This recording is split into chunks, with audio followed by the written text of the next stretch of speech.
দেখুন আমার ভাইরা, একটা কথা বলি, বিষয়টা হচ্ছে এই যে আলোচনা ইনশাআল্লাহ তাআলা আমি চালিয়ে রাখবো এবং আমার মা বোনদের ব্যাপারেও কিছু বলবো, কিন্তু একটা কথা আমি নিজে থেকে বলতেছি। আমি শুরুতেই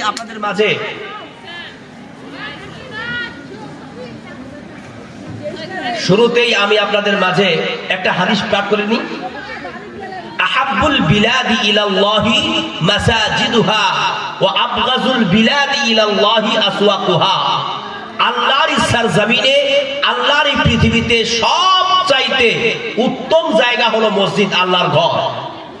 এই পৃথিবীতে যদি সবচাইতে ভালো মানের জায়গা খুঁজেন, সবচাইতে উত্তম জায়গা খুঁজেন, সবচাইতে গুণগত মানগত সবচাইতে উন্নত মানের যদি জায়গা খুঁজেন, তাহলে সেই জায়গাটার নাম হচ্ছে আল্লাহর ঘর, মসজিদ। আর আপনারা সকলেই ভালো করে জানেন আজকের যে এই মাহফিলের আয়োজন, এটা কিন্তু একটা মসজিদের উন্নতি করবে, তাই না? মসজিদ আল্লাহর ঘরের উন্নতি করবে। আপনারা হয়তো অধৈর্য হচ্ছেন, একটা কথা বলি, আমি অবশ্যই আলোচনা জারি রাখবো, কিন্তু তার মাঝে মাঝে আমি বলতে চাই যে যেহেতু আজকের এই প্রোগ্রাম, আজকে আমাদের এই আলোচনা, আমাদের এই আয়োজন আল্লাহর ঘরের উন্নতি করবে, এটা কোনো ব্যক্তির ঘরের উন্নতি করবে নয়, কিন্তু আল্লাহর ঘর। অতএব সেই আল্লাহর ঘরের উন্নতি করবে আজকে এই আয়োজন হয়েছে, জলসা হয়েছে। তাই বাপজিরা, আমার তরুণ যুবকেরা, আমার মা বোনেরা, আপনারা যারা বসে আছেন, এই আল্লাহর ঘরের জন্য উপস্থিত ব্যক্তিদের মধ্যে 30 জন ব্যক্তির কাছে আমি 1000 টাকা করে চাই। অবশ্যই যে সমস্ত আমার তরুণ যুবক ভাইরা আছেন, একটা করে 1000 টাকা ভাই আল্লাহর ঘরের জন্য, আল্লাহর ঘর মসজিদের জন্য আপনি একটা করে 1000 টাকাই দিন। আসুন ভাই দেখি, আমি চাই, বলুন তো কোরআন কারিমের মধ্যে কোটা পারা আছে? বলুন, 30টা আছে না? আমি 30টা পারার এক একটা করে ওসিলা দিয়ে আমি এক একজন আল্লাহর কোন মাখলুক আছে, আল্লাহর কোন বান্দা আছে, আল্লাহর কোন চাহিদা আছে যে তার ঘরের উন্নতি করবে, তার ঘরকে নির্মাণ করার জন্য অথবা পুনর্নির্মাণ করার জন্য একটা করে 1000 টাকা এই আল্লাহর ঘরের জন্য দান করবেন। আসুন ভাই, আসুন দেখতে চাই, আসুন। আল্লাহ পাক রব্বুল আলামিনের নবী বলেন, মান বানা লিল্লাহি মসজিদান বানাল্লাহু লাহু বাইতান ফিল জান্নাহ। যে ব্যক্তি আল্লাহর জমিনে, আল্লাহর এই পৃথিবীতে আল্লাহর জন্য একটা ঘর বানাবে, আল্লাহ পাক রব্বুল আলামিন তার জন্য জান্নাতে একটা ঘর বানিয়ে দেবেন। সুবহানাল্লাহ বলবেন না? আসুন ভাই, আল্লাহর ঘর বানানোর জন্য, আল্লাহর ঘরকে পুনর্নির্মাণ করার জন্য আমি আপনাদের কাছে আবেদন রেখেছি 30 জন ব্যক্তির মধ্য থেকে, 30 জন ব্যক্তির কাছে যে 30 জন ব্যক্তি আমার কাছে আসবেন, একটা করে 1000 টাকা আল্লাহর রাস্তায় দান করে দিবেন, আল্লাহর ঘরের জন্য দান করে দিবেন। আপনার এই দান যায় হবে না, আপনার এই দান বরবাদ হবে না, অবশ্যই এই দান আল্লাহর ঘরের নির্মাণের কাজে লাগবে এবং এর পরিপূর্ণ বদলা আপনি কিয়ামতের দিন পাবেন। রাসূল সাল্লাল্লাহু আলাইহি ওয়াসাল্লাম একটা হাদিসের মধ্যে বলেছেন, আস-সাদাকাতু তুতফিউল খাতিয়াতা কামা ইউতফিউল মা'আন নারা। যে ব্যক্তি দান করলো আল্লাহর রাস্তায়, তার গুনাহগুলোকে মাফ করে দেওয়া হলো, কেমন? যেমন পানি আগুনকে নিভিয়ে দেয়। নারায়ে তাকবীর। ইয়া ইলাহাল আলামিন, ইয়া রাব্বুল আলামিন। আল্লাহ গো, তোমার এক বান্দা, আল্লাহ এই মাহফিলে আমার সামনে বসেছিল, আল্লাহ এক ভাই, আল্লাহ গো 1000 টাকা তোমার এই ঘরের জন্য, তোমার এই মসজিদের জন্য দান করে গেছে। আল্লাহ গো, তার দানকে তুমি কবুল করে নিও। আসুন ভাই, পরের জায়গা, পরের জমিন, ঘর বানায় আমি রই, আমি তো সেই ঘরের মালিক নই। পরের জায়গা, পরের জমিন, ঘর বানায় আমি রই। আসুন ভাই, আসুন, বিশ্বাস করুন আল্লাহর ঘরের জন্য। নারায়ে তাকবীর। আল্লাহুম্মা সাল্লি আলাইহি, আল্লাহুম্মা বারিক আলাইহি। ইয়া ইলাহাল আলামিন, ইয়া রাব্বুল আলামিন। হেমতাবাদে আল্লাহ এক আমার বন্ধু আছে, জয়নাল আবেদিন, তার বিহাই আল্লাহ 1000 টাকা দান করে গেছে, তার দানকে তুমি কবুল করে নিও। ইয়া ইলাহাল আলামিন, ইয়া রাব্বুল আলামিন। যে নিয়ত নিয়ে, যে উদ্দেশ্য নিয়ে দান করেন, সহজ সাহেব 1000 টাকা করে চাইছে। দেখুন 1000 টাকা করে কলম করুন না। এখানে কেউ নাই, কমিটির লোক নাই? আপনারা আসুন না খাতা কলম নিয়ে। আরে দানটা হয়ে গেলে তারপর আপনার চলবে ইনশাআল্লাহ। আপনারা যদি শুনতে চান, আমি মা বোনদের ব্যাপারেও বলবো, কোনো অসুবিধা নেই, কিন্তু মসজিদের উন্নতি করবে আজকে জলসা। তো দান দান হবে না। আমি কেন শেষ করবো? আমি কেন শেষ করবো? শেষ করবো সভাপতি, তাই না? কি আপনারা দান দিবেন না? দান করবেন নাকি? দানের প্রয়োজন নাই? একদিন আমার নাম হবে লাশ,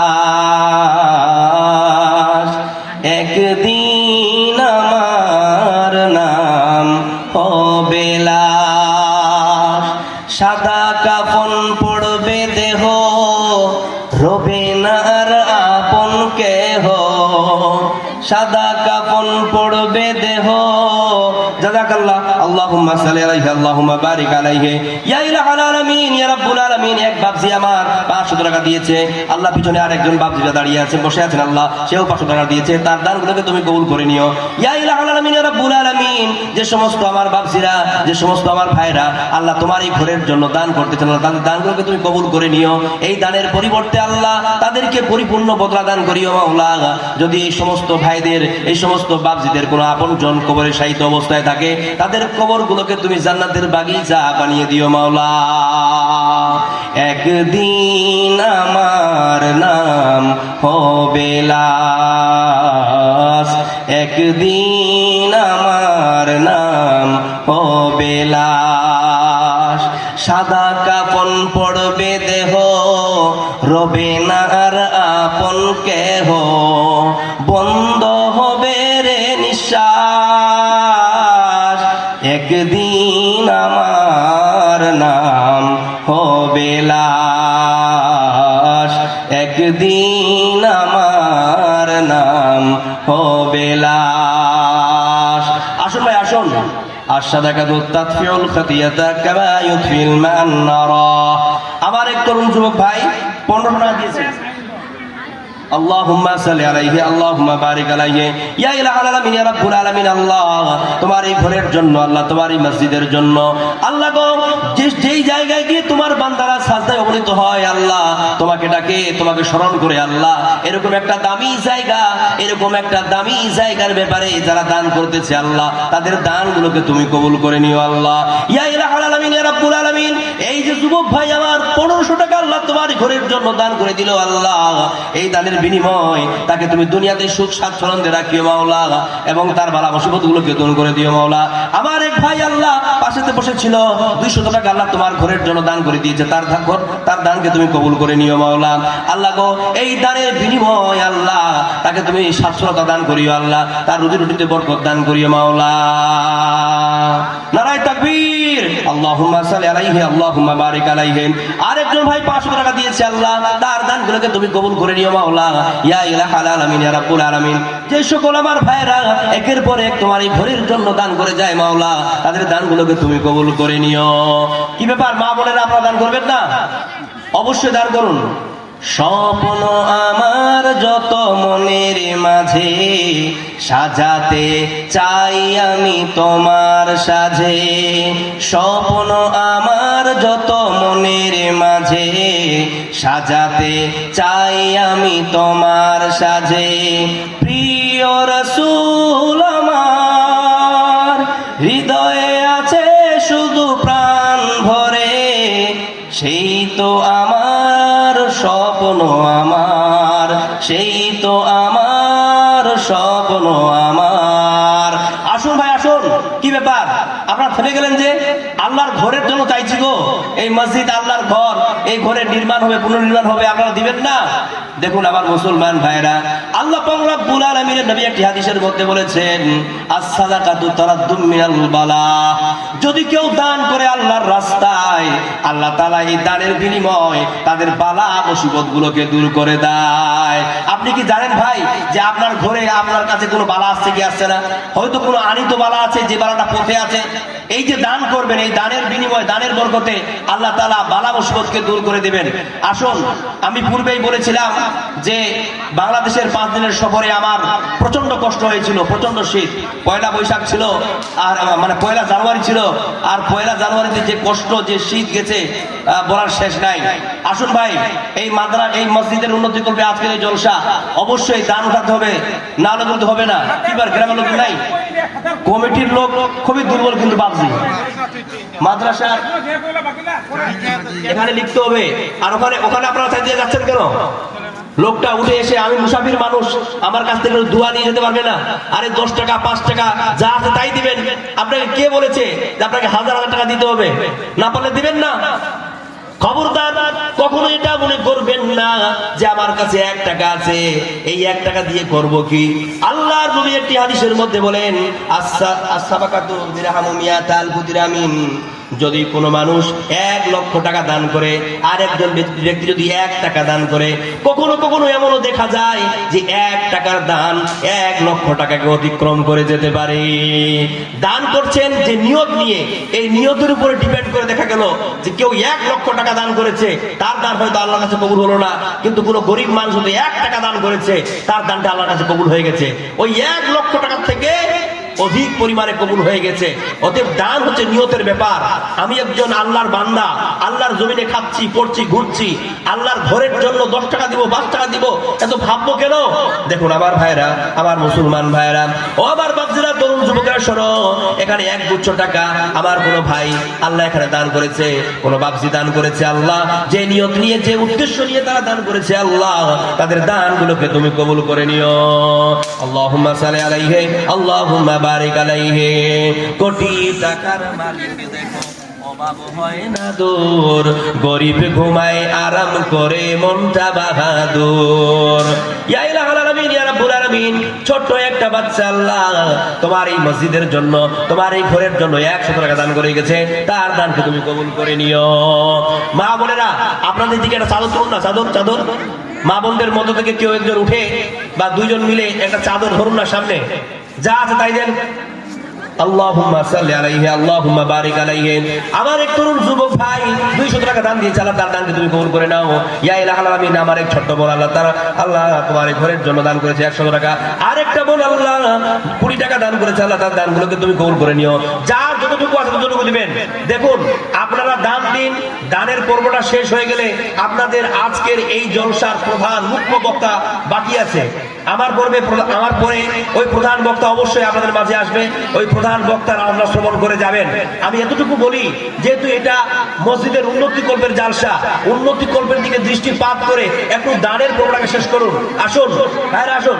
কোটি টাকার মালিক দেখো অভাব হয় না দূর, গরিব ঘুমায় আরাম করে মনটা বাহাদুর। আরে ফিরাউনের লাশটা দেখো মিশর জাদু ঘরে, খাই না মাটি পোকা মাছি সবাই ঘৃণা করে। নারায়ে তাকবীর, আল্লাহুম্মা সাল্লি আলাইহি, আল্লাহুম্মা বারিক আলাইহি। ইয়া ইলাহুল আলামিন, ইয়া রাব্বুল আলামিন, তোমার আরেক বান্দা আল্লাহ আমার পাশে বসে ছিল। আল্লাহ গো, সে 50 টাকা তোমার এই ঘরের জন্য দান করে গেল। আল্লাহ এই দানের বিনিময় আল্লাহ গো, তার যদি কোনো আত্মীয় স্বজন এই দুনিয়া ছেড়ে কবরে শহীদ হয়ে থাকে, তাদের কবরগুলোকে তুমি জান্নাতের বাগিচা বানিয়ে দিও।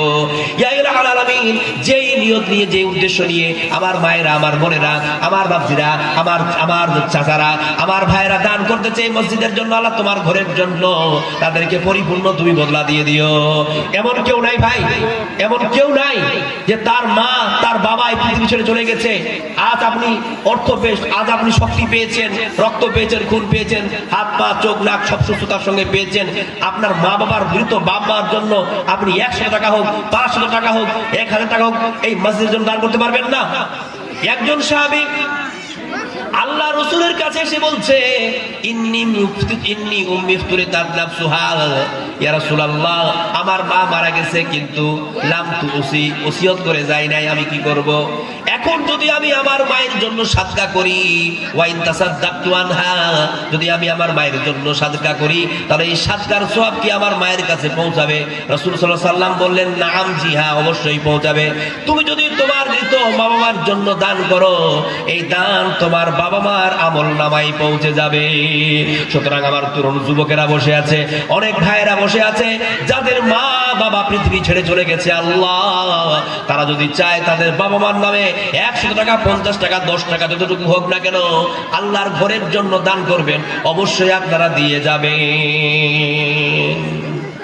আসুন ভাই আসুন, কি ব্যাপার দানের এত দুর্বলতা? দেখুন ভাই, দান এমন একটা আমল, এমন একটা আমল, সকল আমলের শ্রেষ্ঠ আমল হলো দান। কেন বলুন তো? যে আপনি যখনই মারা যাবেন আপনার আমলের সমস্ত দরজা বন্ধ হয়ে যাবে, কিন্তু দান এমন একটি আমল, এমন একটি আমল আপনি মরে যাওয়ার পরেও কিন্তু এর নেকি জারি থাকবে। কেমন? আপনি যদি এই মসজিদের জন্য 1 গাড়ি সিমেন্ট দিয়ে দেন, 1 গাড়ি ইট দিয়ে দেন, যদি হয়তো 1 কুইন্টাল রড দিয়ে দেন, এইগুলো দিবেন তো এই মসজিদ যতদিন থাকবে, যতদিন ওই রড আপনার টাকায় কেনা রড ওই মসজিদের ইট বালিকে ধরে থাকবে। আপনি মরে কবরে চলে গেছেন, কিন্তু আপনার নেকি আপনার কবরে পৌঁছতে থাকবে। আপনি নামাজ পড়েন, আপনি নামাজ পড়েন, নেকি অর্জন করতেছেন, আজকে বললে আপনি আর কাল থেকে নামাজ পড়তে পারবেন না, নামাজের আর নেকি কিন্তু আপনার কাছে যাবে না, শেষ। দান করলেন, নেকি জারি থাকলো। এত সুন্দর একটা আমল, এই আমলের কিন্তু আমাদের গুরুত্ব নাই। বিশ্বাস করুন আমার মুসলমান ভাইরা, আল্লাহ রাসূল সুস্পষ্টভাবে একটা হাদিসের মধ্যে বলছেন যে আস-সাদাকাতু তুতফিউল খাতিয়াতা, সাদকা এমন একটি সুন্দর আমল, সুন্দর একটা কর্ম। নবী সাল্লাল্লাহু আলাইহি ওয়াসাল্লাম বলছেন যে তোমার বিগত জীবনের পাপকে এই সাদকা মোচন করে দেবে। জোরে বলুন সুবহানাল্লাহ। তাহলে নিজের পাপকে ধূলিসাৎ করার জন্য, নিজের পাপকে মার্জিত করে নেওয়ার জন্য আপনি মসজিদের জন্য, আল্লাহর ঘরের জন্য দান করতে পারবেন না ভাই? কি ব্যাপার? আসুন আমার মায়েরা, যদি আপনার কোনো সন্তান, আপনার কোনো আত্মীয় স্বজন মারা গিয়ে থাকে, আপনার মা বাবা যদি পৃথিবী ছেড়ে গিয়ে থাকে, নারায়ে তাকবীর, মুহিবাবুর নামে একজন আমার মা, একজন আমার বোন, আল্লাহ সে 500 টাকা দিয়েছে, আল্লাহ বাকিতে লিখে নিন আল্লাহ। ইয়া ইলাহাল আলামিন, ইয়া রাব্বুল আলামিন, এই মা যে উদ্দেশ্য নিয়ে, যে নিয়ত নিয়ে আল্লাহ তোমার এই মসজিদের জন্য, তোমার এই ঘরের জন্য দান করেছে, তার দানকে তুমি কবুল করে নিও মাওলা। এই দানের বিনিময় আল্লাহ গো এই মাকে তুমি সুস্থ রাখিও, পৃথিবীতে যতদিন থাকবে সে যেন সুখ স্বাচ্ছন্দ্যে থাকে আল্লাহ, তার সন্তান সন্ততি, তার মাতা পিতা সবাই যেন সুখ স্বাচ্ছন্দ্যে থাকে আল্লাহ। ইয়া ইলাহাল আলামিন, ইয়া রাব্বুল আলামিন, যতদিন পৃথিবীতে থাকবে ঈমান ও আমলের হাতে বেঁচে থাকার তৌফিক দান করিও আল্লাহ।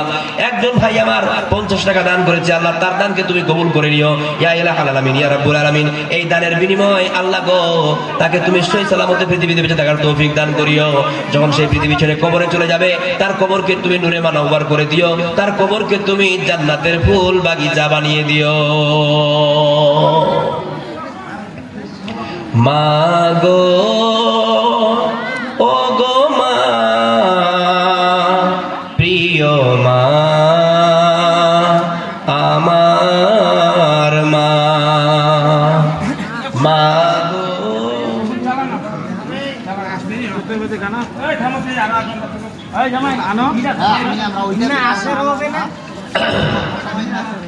যতক্ষণ না আপনাদের প্রধান বক্তা আসছে, আমি চাই যে আপনারা কিছু কিছু করে দান করেন, আর আমি এই দানের ব্যাপারে কিছু বলি। অবশ্যই দান করা লাগবে। দানের ব্যবহারকে বন্ধ করলে হবে না, দানের প্রচলনকে বন্ধ করলে হবে না। আমি শুরু থেকে বলে আসছি একটা কথা, যে দানের এত গুরুত্ব আছে, এত গুরুত্ব আছে যে দান একটি শ্রেষ্ঠ ইবাদতের মধ্যে পড়ে, অথচ দানটাকে আমরা ইবাদত মনে করি না। এই দানের বিনিময়ে অসহায় গরিব মানুষেরা বেঁচে থাকার উপক্রম পায়, এই দানের বিনিময়ে মাদ্রাসা চলে, এই দানের বিনিময়ে মসজিদ গড়ে ওঠে, এই দানের বিনিময়ে এই ওয়াজ মাহফিলগুলো হয়ে থাকে, এই দানের বিনিময়ে দাওয়াতি কাজ হয়ে থাকে। তার দানের এতগুলো উপক্রম আছে, অথচ আমরা দানের দিকটাকে খুব অবহেলা মনে করতেছি। দান কোনোদিন অবহেলার পাত্র নয়। সুতরাং আমার যুবক ভাইরা, দান করতে আপনারা ইতস্তত করবেন না, দান করতে পিছু হাঁটবেন না। দানের জন্য আল্লাহ অসংখ্য নেকি রেখেছে, সব রেখেছে। একজন ব্যক্তিকে আল্লাহ তাআলা জান্নাতে নিয়ে যাচ্ছেন, তো লোকটা মনে মনে কল্পনা করতেছে যে আল্লাহ আপনি যে আমাকে জান্নাত দিচ্ছেন, তো ঠিকই আছে, জান্নাত পাচ্ছি, খুব আনন্দের বিষয়, কিন্তু আমি বুঝে উঠতে পারতেছি না যে দুনিয়ায় আমি এমন কি আমল করলাম যে আমাকে এত সসম্মানে জান্নাতের মধ্যে নিয়ে যাওয়া হচ্ছে। তখন আল্লাহ তাআলা বললেন, এই যে দেখতে পাচ্ছ পাহাড়, এই যে দেখতে পাচ্ছ পাহাড়গুলো, এই পাহাড়গুলো সব তোমার নেকির পাহাড়। কত অবাক হয়ে গেছে, এতগুলো নেকি কখন করলাম? বলছে আরে তুমি জানো না, তুমি যে বিভিন্ন ওয়াজ মাহফিলগুলোতে গেছো, তুমি বুট বুট করে 1 টাকা 2 টাকা 10 টাকা 5 টাকা 50 টাকা করে তুমি তোমার জীবনে যত দান করেছো, ওই দানগুলোকে আমি আল্লাহ গচ্ছিত করে রেখেছিলাম। আর তারপরে ওয়াল্লাহু ইউযাইফু লিমান ইয়াশা, আমি আল্লাহ যত চাই বাড়িয়ে দিই। মন হয়েছে বাড়াতে বাড়াতে বাড়াতে বাড়াতে আজ এই জায়গায় পৌঁছে গেছে। তোমার আমল এত বেশি হয়ে গেছে, এত বেশি হয়ে গেছে যে আজ আমি তোমাকে জান্নাত না দিয়ে থাকতে পারি না। চিন্তা করতে পারেন তাহলে দানের কত বড় ফজিলত। আপনি যদি আজকে 100 টাকা দান করেন সঠিক নিয়ত নিয়ে, আল্লাহ তাআলা আপনাকে এই 100 টাকার সমপরিমাণ সওয়াব দেবেন না, বরং এই 100 টাকাটাকে বাড়াতে বাড়াতে বাড়াতে 1 লক্ষ টাকার সমান সওয়াব দিয়ে দিতে পারেন। এটা কি ওয়াল্লাহু ইউযাইফু লিমান ইয়াশা, আল্লাহ যত চান বাড়িয়ে দেন। সুতরাং আপনার কাছে যা আছে, যতটুকু আছে আপনি তাই দেন, নিয়তটাকে সাফ রাখুন। দেখা গেল আপনি 10 টাকা দিচ্ছেন, এই 10 টাকাটা আপনার নিয়তের উপরে ডিপেন্ডেন্ট হয়ে আল্লাহ তাআলা 1 লক্ষ টাকা দান করার সমতুল্য নেকি দিয়ে দিতে পারেন, তাই না? অতএব আমি এটাই আবেদন করব, এই যে সমস্ত তরুণ যুবক ভাইরা আছে, দিনে কতটা টাকা তারা খরচ করে, কিন্তু আজকে দিচ্ছে না কেন? এই ঘরের জন্য দিচ্ছে না কেন? আমি বুঝে উঠতে পারতেছি না। এরা পার ডে 100 টাকা করে খরচ করে, মিনিমাম বললাম মিনিমাম। এখন এই তরুণ যুবকেরা সবাই যদি 100 টাকা করে দেয়, তবেই তো এখানে 3000 টাকা হয়ে যাবে। কিন্তু দানটাকে তারা আমল মনে করে না, দানটাকে কোনো একটা সৎ কর্ম মনে করে না। কেননা আল্লাহ পাক রব্বুল আলামিনের নবী বলেছেন যে আমাদের নামাজ, আমাদের রোজা, আমাদের যাকাত, আমাদের সাদকা সবকিছু যেন আল্লাহ তোমার ওই জান্নাত পাওয়ার আশায়। তাহলে এই জায়গায় বলুন, নামাজের কথা আছে, রোজার কথা আছে, দানের কথা আছে। আমরা নামাজ পড়লাম, রোজা করলাম, কিন্তু দান কেন করলাম না? দানের তো কথা আছে। তাহলে যেমন নামাজ আমল, যেমন রোজা আমল, তেমনও কিন্তু দান আমল। আপনি যদি আজকেই মারা যান, কালকেই আপনার নামাজের আমলের সিলসিলা বন্ধ হয়ে যাবে। আজকে যদি আপনি মারা যান, তাহলে আজকেই আপনার রোজা রাখার সিলসিলা বন্ধ হয়ে যাবে। কিন্তু যদি আপনি আজকে মারা যান আর এই মসজিদের জন্য, আল্লাহর ঘরের জন্য 100 টাকা দিয়ে মারা যান, বিশ্বাস করুন আপনি মরে যাবেন। এই 100 টাকা দিয়ে যদি আপনার এই মসজিদের কোনো একটা অংশ নির্মাণ হয়ে থাকে, ওই অংশটা যতদিন থাকবে পৃথিবীতে, ততদিন আপনার কাছে নেকি পৌঁছাতে থাকবে। তাহলে এটা হলো সাদকায়ে জারিয়া। এই দান অবশ্যই করা দরকার। যারা বিবেকমান, যারা বুদ্ধিমান, যারা চালাক, যারা চতুর, তারাই কিন্তু এই সমস্ত জায়গায় দান করবে। তাই বাপজিরা, ভাইরা, আমার মা ও বোনেরা, এটা সুবর্ণ সুযোগ একটা। আল্লাহর ঘর বানানো হচ্ছে, আল্লাহর মসজিদ বানানো হচ্ছে। এটা একটা খুব পবিত্র ঘরকে বানানো হচ্ছে, পবিত্র স্থানে, পবিত্র জায়গাকে বানানো হচ্ছে, পবিত্র ঘরকে বানানো হচ্ছে। তাহলে একটা খুবই দামি জায়গা, দামি ঘর। তাহলে এই ঘরের নির্মাণের জন্য আপনার কাছে কি 5-10 টাকাও নাই? অতএব আমি বলি, কোনো মা বোন যেন বঞ্চিত না হয়, কোনো মা বোন, সকলেই যেন দান করেন। অবশ্যই আমি দান চাইবো, অবশ্যই আপনাদের সকলকে দান দিয়ে যেতে হবে।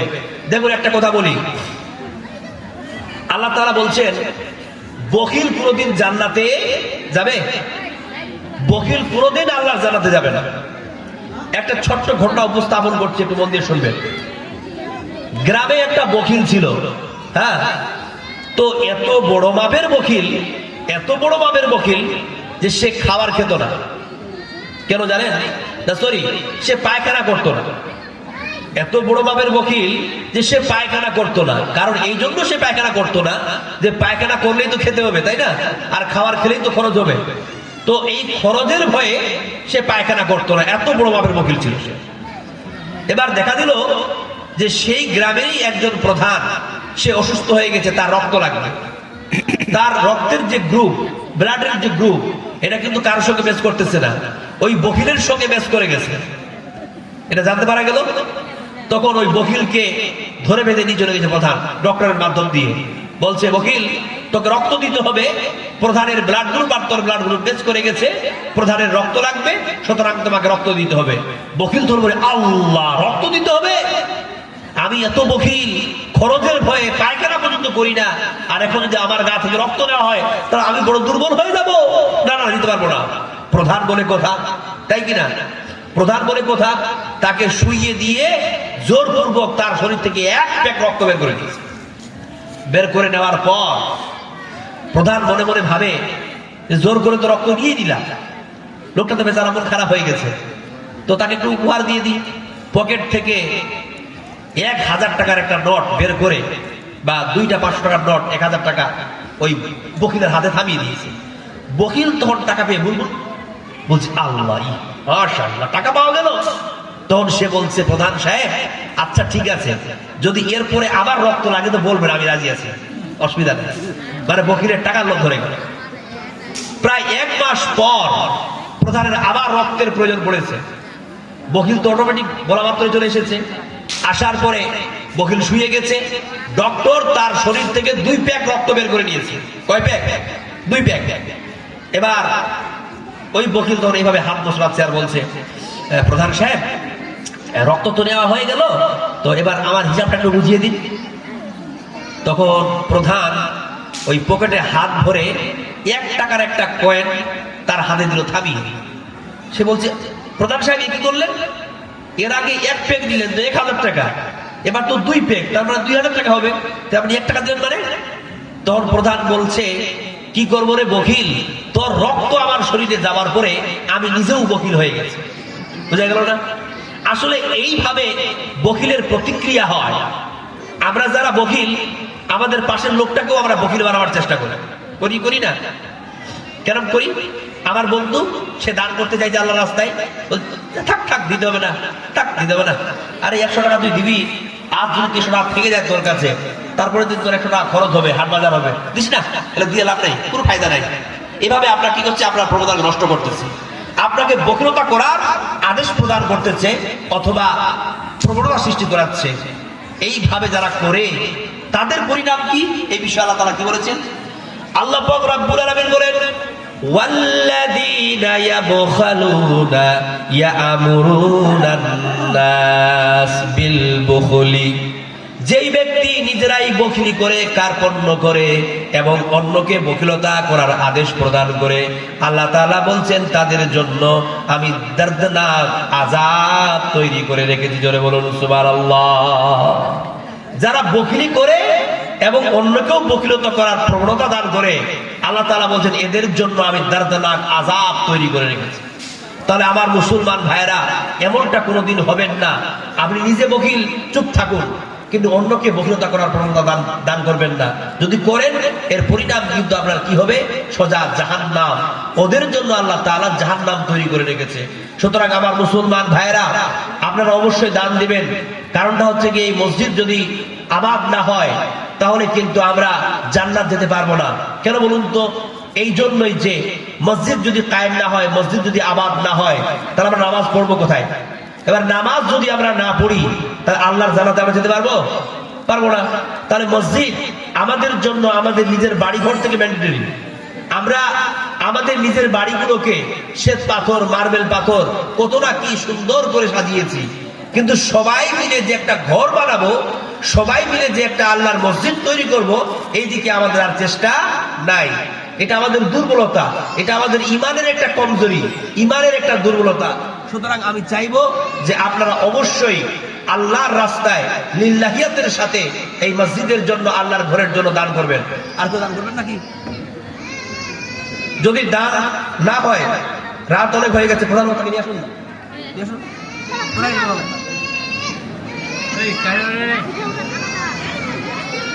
কারণ কালকে আবার আমার হেলদাবাদের প্রোগ্রাম আছে, ওই জন্য প্রায় 2 ঘন্টার উপর আলোচনা করা হয়ে গেছে। একটা বক্তা ম্যাক্সিমাম 2 ঘন্টা আলোচনা করতে পারে, 1.5 ঘন্টা করাই ঠিক, বেশি আলোচনা করা ঠিক নয়। কারণ প্রতিদিন আলোচনা করতে হয়, প্রতিদিন আলোচনা করতে গিয়ে আমাদের যদি গলার কন্ডিশন এভাবে চিলাতে গলার কন্ডিশন খারাপ হয়ে যেতে পারে। অতএব একটা মানুষ যতই কোরআন হাদিসের অধিকারী হোক না কেন, যতই কোরআন হাদিসের মালিক হোক না কেন, তার গলা যদি তাকে স্বাদ না দেয়, তাহলে সে মানুষের সামনে সেটা পরিবেশন করতে পারবে না, পারবে? কোনোদিনও না। অতএব আমাদেরকে লক্ষ্য রাখতে হয় সব দিকেই। এই জন্য আমি সভাপতি মহাশয়কে বলবো যে আপনারা প্রধান বক্তাকে নিয়ে আসুন। দেখুন আমার মা বোনেরা, আপনাদের উদ্দেশ্যে কয়েকটি কথা বলি। আমরা এমন এক পরিবেশে বসবাস করতেছি, এমন এক সমাজে বসবাস করতেছি, বিশ্বাস করুন। মাশাআল্লাহ, জাযাকুমুল্লাহ খাইরান জাযা। ইয়া ইলাহাল আলামিন, ইয়া রাব্বুল আলামিন, আমার ছোট্ট একটা বোন আল্লাহ তোমার এই মসজিদের জন্য, তোমার এই ঘরের জন্য 100 টাকা দান করে দিয়েছে। আল্লাহ তার দানকে তুমি কবুল করে নিও। দেখুন, আমরা এমন এক পরিবেশে বসবাস করতেছি, এমন এক জায়গায় বসবাস করতেছি যার জন্য আমাদের বেহায়াপনা, আমাদের অবাধ মেলামেশা, আমাদের পাপাকার্যের সূচনা দিনের পর দিন বেড়েই চলেছে। চলে নাই? বেড়ে চলেছে। অতএব আমি বলবো যে আমরা যদি জান্নাত পেতে চাই তাহলে আমাদেরকে নিয়ন্ত্রিত হতে হবে। আমাদের অবাধ মেলামেশা, অবাধ কর্মকাণ্ড এবং আমাদের পাপাকার্যের দিকে গামজান হওয়া, অগ্রসর হওয়া, এই পদক্ষেপগুলো আমাদের বন্ধ করতে হবে। মূলত কয়েকটি কারণ বলবো। এক, ছেলে মেয়েদের মধ্যে অবাধ মেলামেশা। একজন নারী পুরুষ, একটা ছেলে মেয়ে, তার সম্পর্কের দিকে লেহাজ না করে, খেয়াল না করে, কেউ হোক বা না হোক, আমরা উন্মুক্ত পরিবেশে তাদেরকে মেলামেশা করার, তাদেরকে বাক্যালাপ করার সুযোগ প্রদান করতেছি। সমাজ তার জন্য ভীষণভাবে দায়ী। দুই, আমরা আমাদের সন্তানের জন্য এরকম কোনো পর্যবেক্ষণ করতেছি না।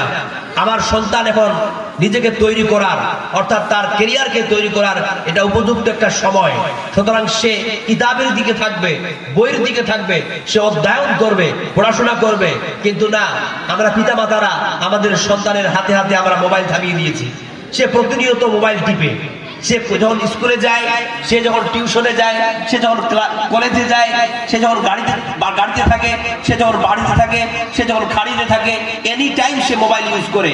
এই যে এনি টাইম সে মোবাইল ইউজ করতেছে, তাহলে সে পড়বে কখন? এখন দেখা গেল একটা ছেলে বা একটা মেয়ে এনি টাইম মোবাইল ইউজ করতেছে, রাতে এসে হয়তো 2 ঘন্টা পড়লো, তাহলে এই 2 ঘন্টা পড়া তার ব্রেনে থাকবে? কারণ এই যে 2 ঘন্টার পর বাকি যে সময়টা সে তার মোবাইলে সময় দিয়েছে, এই মোবাইলের ব্রেনটা যাওয়ার জন্য তার ওই 2 ঘন্টার পড়া কিন্তু তার ব্রেন থেকে আউট হয়ে যাবে। অতএব স্থির বুদ্ধি হতে হবে, স্থির ভাবে নিজেকে সংযত ভাবে থেকে নিজের জীবনটাকে গড়ে তোলার চেষ্টা করতে হবে। আমাদেরকে মোবাইল দেওয়া হয়েছে, এটা এমন একটা টেকনিক্যাল বিষয় যেখান থেকে আমরা আমাদের ক্লাসিক্যাল বিষয়গুলোকে অনেকটা আসান করে নিতে পারি, কিন্তু আমরা ওইদিকে তো ইউজ করতেছি না। আমার কাছে ডিকশনারি আছে, আমার মোবাইলের মধ্যে এমন কিছু জিনিস আছে, গুগল আছে, আমি কোনো জিনিসের একটা মানে মতলব বুঝতে পারতেছি না, গুগলে গিয়ে সার্চ করলাম, ওটার মানে মতলব বুঝে নিলাম, বুঝে নেওয়ার পর আমার পড়াটা আমার জন্য সহজ হয়ে গেল। তাহলে আমরা তো এইদিকে সময় দিচ্ছি না, বরঞ্চ আমরা কি করছি, সবসময় ফেসবুক নিয়ে পড়ে আছি। তাহলে ফেসবুক আপনাকে কি শিক্ষা দিবে? ইউটিউব আপনাকে কি শিক্ষা দিবে? এই যে আরো ধরনের যে অ্যাপ্লিকেশন গুলো রয়েছে, এগুলোকে আপনাকে কি শিক্ষা দিবে? এই সব কিছুর পিছনে পড়ে গিয়ে আমরা কিন্তু আমাদের ক্যারিয়ারকে নষ্ট করে দিয়েছি। আজ গ্রাম অঞ্চলে বলতে চাই, আমাদের যে গ্রাম অঞ্চলগুলো আছে, কোটা ছেলে মেয়ে শিক্ষিত আছে বলুন তো? কয়টা? আরে 99% অশিক্ষিত, কিছু জানে না। আপনি নিজেও অশিক্ষিত, আপনি মনে মনে ভাবলেন যে না, আমার মেয়ে তো মাধ্যমিক পাশ করে নিয়েছে, মানে শিক্ষিত। ভুল, আপনার মেয়ে 0 বাটার লোল, কিছু জানে না। আরে মাধ্যমিক পাশ করেছে, গ্রাজুয়েশন করেছে, অথবা উচ্চ মাধ্যমিক করেছে, যাই করুক না কেন, ডিগ্রিগুলো তো সে করেছে। সরকার এত মানে আমাদের ছাত্রছাত্রীদের অধপতন দেখে ফেলেছে, তারা ভাবে এখন যদি আমরা এডুকেশনটা করি যে শিক্ষার উপরে, মানে অ্যাকচুয়ালি বিদ্যা ক্যাচিংয়ের উপরে, অভিজ্ঞতার উপরে ডিপেন্ড করে আমরা সার্টিফিকেট প্রদান করতে শুরু করি, দেখা গেল 100টার মধ্যে আমাকে 3 জনকে সার্টিফিকেট দিতে হবে আর 97 জনকে আমাকে ফেল করে দিতে হবে। তাহলে তো আমি আমার উপর লেভেলে দেখাতে পারবো না যে আমার প্রতিষ্ঠানে কেমন পড়াশোনা হয়, আমার প্রতিষ্ঠানের শিক্ষার মান কেমন, দেখাতে পারবো না। কিন্তু আমি যখন দেখাতে পারবো যে না, আমাদের স্কুলে 97 জন ফার্স্ট ডিভিশনে পাশ করেছে, মাত্র 3 জন ফেল করেছে, তাহলে আমাদের স্কুলের মানটা বেড়ে যাবে। স্কুলের মান তো বাড়লো, শিক্ষার মান বাড়লো না, বাড়লো? কারণ ওই 97 জন যে পাশ করেছে তারাও ফেল করার যোগ্য ছিল। আমার মুসলমান ভাইরা, এইভাবে শিক্ষা ব্যবস্থা, আমাদের সমাজ ব্যবস্থা এতটা অধপতনের দিকে যাচ্ছে, এটা একটা দিকির সার্কেল এমন ভাবে আমাদেরকে গ্রাস করেছে যে আজ আমরা গ্রামাঞ্চলের ছেলে মেয়েরা অধপতনের দিকে তলিয়ে গেছি। আজকাল যদি আমরা দেখতে চাই, আমাদের যে অফিস আদালতগুলো আছে, এই অফিস আদালতগুলোতে একটা শিক্ষিত ছেলে মেয়ে গ্রাজুয়েশন করেছে, উচ্চ মাধ্যমিক, মাধ্যমিক, গ্রাজুয়েশন সবকিছু ডিগ্রি করেছে, করার পরে তাকে যদি একটা অ্যাপ্লিকেশন লেখার জন্য বলা হচ্ছে, তুমি ব্যাংকে এসেছো, তুমি কোনো একটা অফিসে এসেছো, তাহলে একটা অ্যাপ্লিকেশন লেখো, দেখবেন গ্রামের একটা ছেলে মেয়ে অ্যাপ্লিকেশন লিখতে পারবে না। পারবে? পারবে না, কিঞ্চিত হয়তো একটা পারবে। তাহলে তুমি যে মাধ্যমিক পাস করলে তুমি একটা অ্যাপ্লিকেশন লিখতে পারো না, তা তুমি কিসের মাধ্যমিক পাস করেছো? দেখুন ভাই, তাই আমি অনুরোধ করব, অনেক আলোচনা করেছি, অবশ্যই শুরুতে আমার একটা আলোচনা ছিল সাবজেক্টের উপরে। আমি সবকিছুর মূলে আমাদের প্রধান বক্তা, আজকে আমাদের মুখ্য বক্তা, প্রধান অতিথি, তিনি আজ আমাদের মাহফিলের স্টেজে উপস্থিত হয়ে গেছেন, এই মুহূর্তে উপস্থিত হলেন। তো আমি শেষবারের মতো আপনাদেরকে কয়েকটি কথা বলে বিদায় নিচ্ছি। সেটি হচ্ছে এই যে এতক্ষণ ধরে আপনাদের মাঝে যতটুকু আলোচনা করার চেষ্টা করেছি, আমি কোরআন এবং হাদিস থেকে আলোচনা করার চেষ্টা করেছি। তবুও যদি মুখ ফসকে কিছু মিস ইনফরমেশন বেরিয়ে যায়, আল্লাহর কাছে দোয়া করি যাতে আল্লাহ পাক আমাদের স্মৃতিপট থেকে সেগুলোকে মুছে দেন এবং যেগুলো সহি সেগুলোর প্রতি আমল করার তৌফিক দান করেন। এবং আপনাদের জন্য দোয়া করি যে আল্লাহ, যারা আজ আমার সামনে বসে এই কোরআন হাদিসের কথাগুলি শ্রবণ করলেন, তাদের প্রত্যেককে তুমি সুস্থ রাখো, ঈমান ও আমলে দুনিয়াতে বেঁচে থাকার তৌফিক দান করো এবং মরার পরে তাদের কবরগুলোকে তুমি জান্নাতের বাগিচা বানিয়ে দিও। তাদের যদি কোনো আত্মীয় স্বজন কবরবাসী হয়ে থাকেন, আল্লাহ তাদের কবরগুলোকে তুমি নূরে মানবর করে দিও, তাদের কবরগুলোকে তুমি জান্নাতের বাগিচা বানিয়ে দিও। আল্লাহ, যে সমস্ত তরুণ যুবকেরা এই মাহফিলের আয়োজন করেছেন, আল্লাহর ঘর, তোমার ঘর, মসজিদের উন্নতি করবে, আল্লাহ এই সমস্ত যুবকদেরকে তুমি দিনের জন্য, দিনের খাদিম হিসাবে কবুল করে নিও। ইয়া ইলাহাল আলামিন, এই প্রচেষ্টার জন্য, এই আয়োজনের জন্য তাদেরকে পরিপূর্ণ বদলা দিও। এবং আমি এই এলাকার প্রত্যেকটা মানুষের জন্য দোয়া করব, যাতে করে আল্লাহ পাক আমাদের প্রত্যেককেই রাসূল সাল্লাল্লাহু আলাইহি সাল্লামের উপরে মুহাব্বত, রাসূল সাল্লাল্লাহু আলাইহি সাল্লামের ভালোবাসা নিজের অন্তঃকরণের মধ্যে এত বিপুল পরিমাণে থাকার অভ্যস্ত হন, যাতে করে আল্লাহ এবং আল্লাহ রাসূলের মুহাব্বতের বিনিময়ে তারা যেন নিজের জীবন দিতেও রাজি হয়ে যায়।